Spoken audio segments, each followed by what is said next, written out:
Hari ini 6 November 2024, saya bahas kembali untuk XAUSD. Seperti biasa teman-teman, XAUSD kita ke Saxo ngomongin untuk si daily-nya.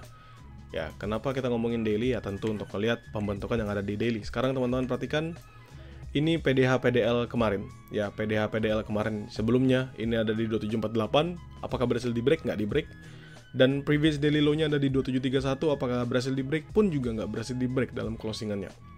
Dan teman-teman lihat ya, sekarang ini dia bikin sideways kecil, bener-bener sideways imut-imut ya. Ada 1, 2, 3, 4 candlestick, artinya 4 hari belakangan ini dia sideways imut-imut di sini. 2748, 2731, 2748, 2731. It's actually kalau misalnya saya paskan dengan area yang saya mau adalah 2747 lebih tepatnya. Jadi yang saya sampaikan di trade plan over trade semalam bahwa dia hanya ada di sideways sempit 2747. Itu sideways sempitnya kan 2747, 2737. Tapi kalau misalnya lebarnya tentu adalah 2747 sampai 2731 di bawah sini.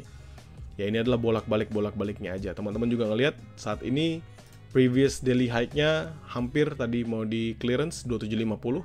Previous daily low-nya kalau misalnya kita ngomongin kan dari candlestick kemarin ya, candlestick hari Selasa. Ini hari Rabu. Nah, candlestick dari Selasa adalah dia sampai ke 2724 sebenarnya, tapi saya bulatkan 2725 aja karena 2724.78. Jadi 2725, bentar saya bulatin biar nggak repot. Nah, 2725 aja saya bulatin ya. Jadi previous daily-nya di 2725, lalu mereka sama-sama ketahan dalam pembentukan doji-nya 2731, still strong 2731. Dan untuk area atasnya 2748 masih sama teman-teman, still the same sideways. There's no there's no changes lah, nggak ada perubahan. Kenapa sih kita perlu bahas? Tentu biar kita mengetahui secara daily, rally base rally-nya, rally base drop. Apakah nanti dia next di sini rally ini kan lagi bentuk base ya? Apakah akan drop? Dia signifikan dropnya break 2730, break 2708 untuk ke 2600-an kembali, atau malah dia akan rally lanjutan di atas dari 2800 menuju ke 2900-an. Yang penting sekarang kita tahu still sideways, maka masih bisa memanfaatkan area buy dan sell, buy dan sell, buy dan sell. Now kita balik ke Owanda, ngomongin di H4 untuk ngeliatin naked chart-nya. Kalau misalnya kita ngeliatin naked chart, tentu teman-teman nggak ada perubahan. Drop signifikan, bentuk base. Ya, sekali lagi ya, drop signifikan, bentuk base. Seandainya dia berhasil breakout, maka ini triple bottom. Really strong, ya kalau misalnya dia berhasil break. Tentu breaknya adalah area yang sama seperti kemarin. Di H1-nya saya sudah bahas, area 5658. Dia break on that level, maka triple bottom-nya confirm. Big potential melanjutkan penguatannya sampai ke 70, bahkan sampai ke 2780-an untuk strong bullish momentumnya. Tapi sekarang tentu ya teman-teman sendiri bisa ngelihat bahwa masih dalam fase sideways-nya. Kita ngomongin H1, tempat area kita trade. Nah sebenarnya ada yang menarik semalam, news menarik, yaitu 10-year note auction itu ada peningkatan ya.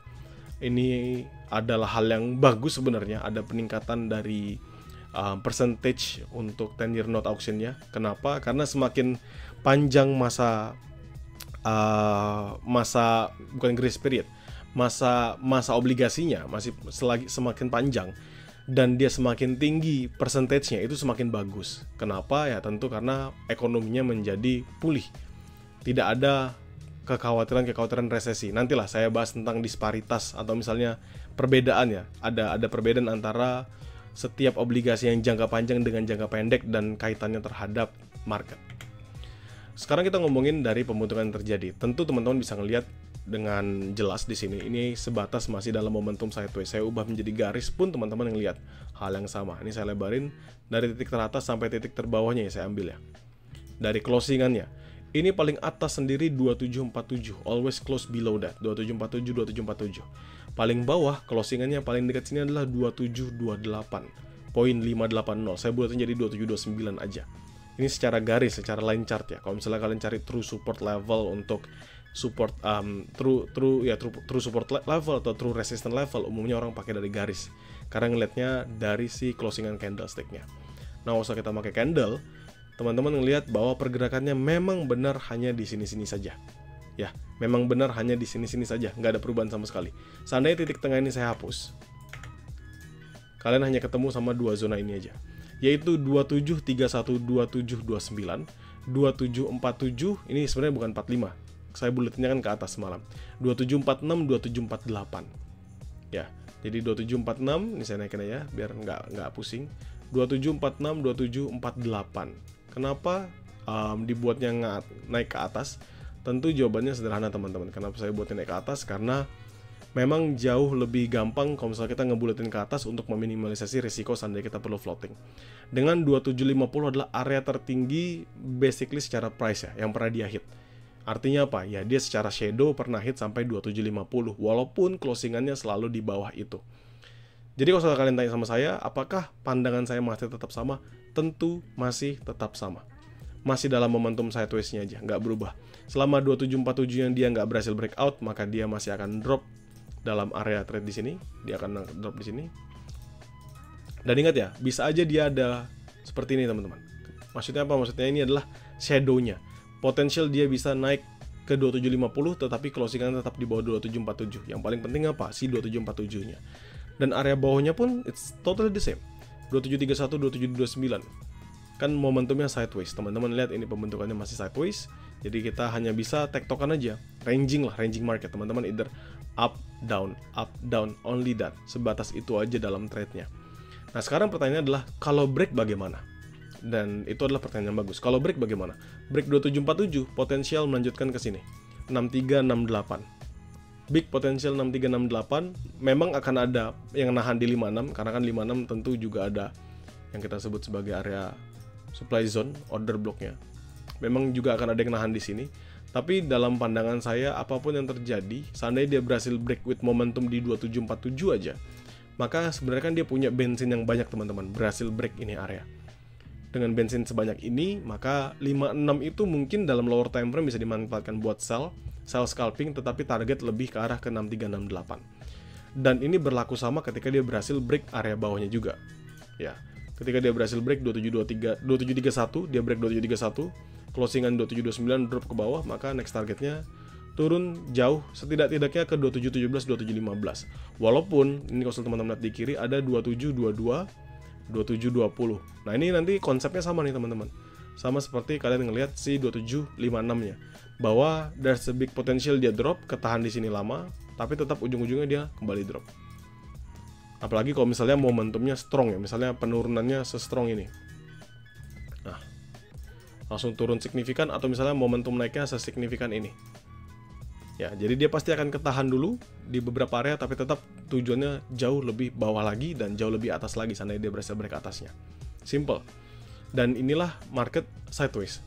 Kalian nggak bisa ngehold lama. Misalnya kalian mungkin lagi nge-buy, terus habis itu dia lagi nge-retest 2747 berharap dia breakout, ternyata dia nggak breakout. Nah itu sebenarnya pertanda buat kita bisa clearance dulu areanya yang kita buy tadi, atau BE plus lah.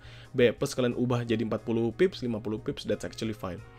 Namun selama dalam momen range ini tanpa ada perubahan apapun, ya it's only sideways, it's only gonna be another sideways. Jadi kalau misalnya saya bisa patok harga-harga yang penting, maka sell high risk saya itu ada di 4648. It's actually the same sama seperti trade plan over trade semalam, dengan catatan si 47 yang nggak breakout. Kalau 47-nya di H1, di H4-nya dia breakout, maka stop dulu trade-nya. Why? Karena berarti itu sudah bisa aus. Ini kan sudah di retest berapa kali? Sekali, 2 kali, 3 kali. 3 kali retest teman-teman. 3 kali retest. Dan kalau seandainya keempat nanti di retest dia breakout, ini bakal break yang kencang ke 6368. Sama juga seperti si 31 ini. Ya, sama seperti 3129. Jadi teman-teman bisa buy 3129, buy high risk, 31-nya yang penting nggak di breakout, dia close di atasnya, maka teman-teman bisa manfaatkan momentum tersebut untuk entry buy position. Yep.